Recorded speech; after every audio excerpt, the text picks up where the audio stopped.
Subscribe कीजिए हमारे channel को और बेल आइकन को भी दबाएं ताकि आपसे कोई भी वीडियो मिस ना हो पाए और इसी तरीके से आप हर रोज़ एक इंग्लिश वर्ड सीख सकें। Keep learn keep watch. Hello दोस्तों, आज फिर मैं आपके लिए एक नया इंग्लिश वर्ड लेकर आया हूँ। चलो आइए देखते हैं।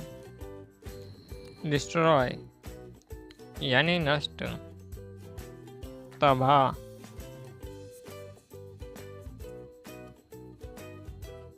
चलाइए इससे जुड़े अब कुछ डेफिनेशन भी देख लेते हैं दोस्तों।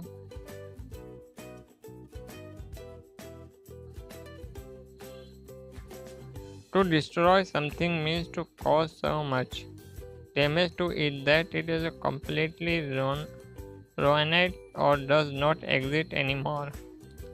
किसी चीज़ को नष्ट करना मतलब ये है कि किसी चीज़ को इतना नुकसान पहुंचाना कि वह पूरी तरीके से बर्बाद हो जाती है और अब अस्तित्व में नहीं होती।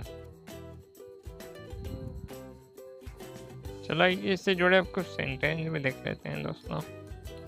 He will destroy it, वह इसे नष्ट कर देगा, वो इसे तबाह कर देगा।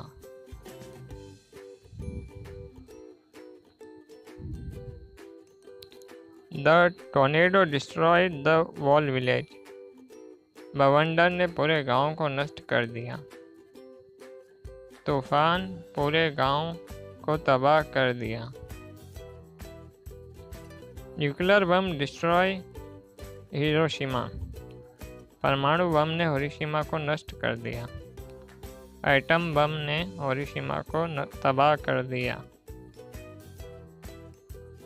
तो उम्मीद करता हूँ दोस्तों आज का वर्ड आपको पसंद आया होगा। इसी तरीके से हर रोज़ एक नया वर्ड सीखते रहें। Thank you for watching. See you tomorrow.